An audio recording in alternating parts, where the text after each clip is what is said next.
Աշխարհում անցել են այսպիսի մոդելի, որ մասնագետների ներկայացմամբ,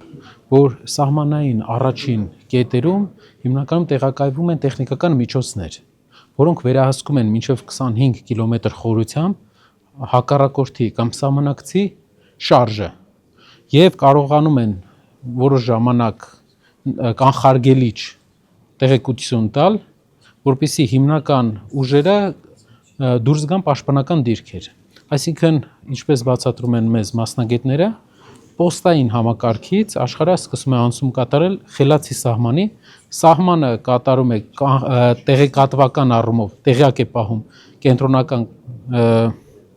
կենտրոնական շտաբերին, որ կա տեղաշարժեր և այդ ժամանակ նոր այնտեղ գործողվում է հատուկ խմբեր, իհարկե ես մի քիչ պարզեցված ասեցի, մասնագիտական առումով Ավանեսյանը կներկայացնի, թե ինչպես է դա աշխատում, բայց դրա հիմնական նպատակը, որ զորքը զինվորները հիմնականում վերապատրաստվեն և պոստեր բարձրանան, դիրքեր բարձրանան միայն այն ժամանակ, երբ որ պետք լինի, այսինքն պոստերում մշտական տեղակայվող զինվորների թիվը կչանա, այդ ուղղությամբ տեղեկատվական ինֆորմացիոն հարցերը կլուծի արդեն տեխնիկան, սարքավորումները,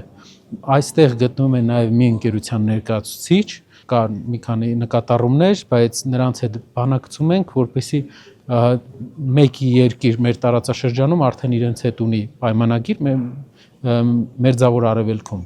և մենք բանակցում ենք, որպեսզի մեր երկրին էլ տրամադրվի այդպիսի հնարավորություն խելացի սահմանի տեխնիկական միջոցների պայմանագիր։